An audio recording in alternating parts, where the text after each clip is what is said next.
All right, let's bring him in. One of our favorite guys, Dave Roberts, 10 years Dodger managers, 2 World Series championships last 5 years. You know, I said earlier today that Tiger Woods, LeBron James, and Ohtani are the only athletes in my life that came in hyped and have exceeded it. I mean, I think LeBron surpassing Magic Johnson in assists and Kareem in points is exceeding the hype. With Ohtani, it's weird to say manager coach. What do you do when you have the greatest baseball player probably ever? Suggest things? What is it like to manage a Tiger in his prime, a LeBron in his prime? I think it's one of those things that it's an interesting question. And number one is you try to stay out of the way as much as possible and not intervene. That's number one.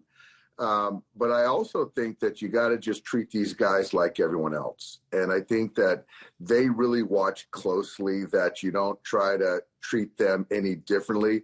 But there's different in the sense of what they earn that right. But for the most part, I treat him just like anyone else. But Colin, yeah, I agree. It's just like, Tiger, what he did, LeBron, the expectation, and you can probably say maybe Michael, but there's not many people. And now you're talking about Shohei on a global scale, and he's really the only player I've ever seen that's moved the needle with baseball. Yeah, no, it's baseball's in a good spot right now. I mean, Aaron Judge is putting up cartoon numbers. Ohtani, 2 huge brands. A lot of the best players are in the best spots. Now, when Ohtani on bobblehead night hits 2 home runs and has 6 RBIs, give me a sense of the personality of the dugout. Are players amazed? Are they laughing? I mean, this kid, literally on bobblehead nights, in games in which the world is watching, is better. What is the reaction or the chemistry like in the dugout on a night like last night? It's laughable. It really is. I think that, his bobblehead night, homers, and I would say his on-base plus slug, his OPS with the bobblehead is probably 2,000. It seems like he homers every time. No, but Colin, it's unbelievable. Like any big moment, there's just, it's like Michael taking the last shot. Tiger, he's going to make this putt. That doesn't always happen, but this guy, it seems like every single time there's a big moment, a big spot, anticipation, he delivers. And it's just with baseball where you just can't dictate all the time. It's really uncanny. And like I said, laughable, I guess, is my answer. What's the hardest? I mean, we know you've got a great roster. What's the hardest part about managing a really great roster? I think understanding, I think the hardest thing is having these guys want for more, always kind of having some type of carrot, and at the end of the day, trying to find something that's bigger than them, because players are motivated by different things, whether it's celebrity, it's money, it's the Hall of Fame. But if you can get these guys ultimately having a consistent message that it's not just about them, they will get their flowers and their notoriety. But it's about, for us, it's winning a baseball game each day and winning a championship, and now potentially creating a legacy for the Dodgers.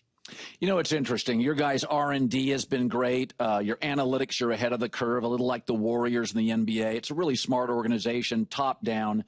But the pitching injuries, Snell, Glasnow, it's all over baseball. Tommy John surgeries have exploded over the last decade. And I read about this stuff, and a lot of people are saying the reason being all through baseball, it's not a Dodger issue, it's a sports issue, is that the answer to everything now is throw harder. We'll replace you in the 5th or 6th inning. And I'm just going to throw that out as a theory because it's not just the Dodgers. It's everywhere with pitching injuries. Is the problem now that the instruction of baseball is, guys, throw as hard as you can every pitch? Because that's one of the theories out there about the increase in pitching injuries. Yeah, I think that's fair.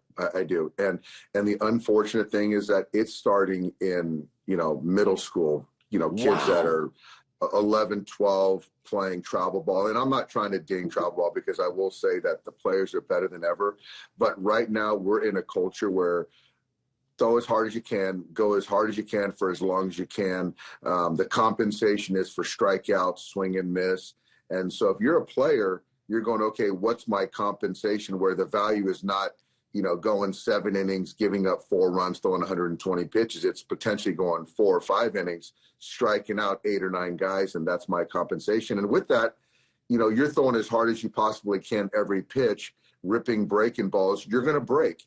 And that's unfortunately what's happening. So I can't argue with the player as far as the competition piece of it, the compensation, and also the organization. You're trying to compete and win. And so to have a guy, temper back and throw 85% of his potential velocity to not get outs, that doesn't sound too appealing either. But the industry, the breakdown, the injuries, it is unfortunate because you do want to see the best players out there. So I appreciate you saying it's certainly not a Dodger thing. It's an industry-wide thing. And how are we going to combat that? I don't know the answer. Yeah, no, I've been reading about this because I knew you were coming on, and I'm like, it's everywhere. It's Clayton Kershaw is going to have a season debut tomorrow. And, I mean, there's an argument. I think it's a fair argument. He's our Sandy Koufax. I mean, he is in this era. He's the Sandy Koufax. And he doesn't have to – he's got a pile of money. He's got success, rings. And Clayton, he wants to be part of this magic. And what does he add? Give me stuff I don't see in the locker room, on the team plane, in your office, off days. What does he add? Man, you and I got to go have a beer at some point because I just love this conversation. Clayton adds certainly a track record. He adds toughness, compete. I was actually telling my wife last night, we were talking about Clayton pitching, and I was like, I just can't wait to see him get back out on the mound and watch that compete, where every single throw is conviction, and he's just not going to be denied, and he puts in the work. And for me, and he is like a different person than when I had him in 16. He's a father now of 4 or 5 kids, and he's got a different perspective, right? He sees the finish line. Now he's chasing 3,000. But when he gets out there, he's just an absolute beast. And I do believe that he is the modern day Sandy Koufax, where there is no self-promotion. He doesn't want any media, but obviously being a great pitcher, first ballot Hall of Famer, he's going to get it. But he just wants to be a part of this team, wants to help us win. And he just loves competing. So for me, we're going to see him on Saturday.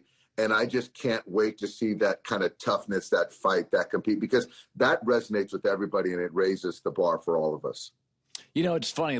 Final question. If people always complain the NBA is too long, and I'm like, try being a baseball manager. It's double, and you're playing outdoors, and it's in the heat, and there's pitching injuries.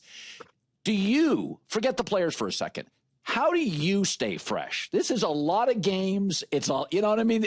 You're in a lot of nice hotels. I get it. But it is Groundhog Day. How do you make sure it's not, and that you bring energy every night to this roster that needs energy. It needs guidance. It does. And when you're playing a marathon of 162, I think the thing is to keep guys motivated each day. That's probably the biggest challenge and my thing I love most. I realized probably 3 years ago that I wanted to do this longer term. And fortunately, I signed an extension. And at that point in time, I realized I got to pour into myself, because us as coaches and managers, I tell our guys all the time, we're not allowed to have bad days. Players can do that, but not us. And so I have found a way to pour more into myself. My faith being number one, and number two, I like to play golf. And I had the good fortune of playing Augusta National, this road trip, as well as Pine Valley. So it was a pretty good road trip for me. And I think for me is when I get out there and hit the ball around, I come in more energized because I've kind of filled my cup. And the players certainly feel that. And that's kind of how I've done to kind of take care of myself a little bit. But Colin, honestly, I love players. I love the game of baseball, and so it's fun for me to go to work each day. Can you hit a fairway wood? Because I can't. You know what? I can. Not great, but I can. But I'm just saying I can. I didn't say I can hit it well, but yes, I can. You're the one guy on the planet, not on the tour, that can. Dave Roberts, as always, it's great seeing you. Thanks, man. You're the man, Colin. Take care. Thanks for having me on.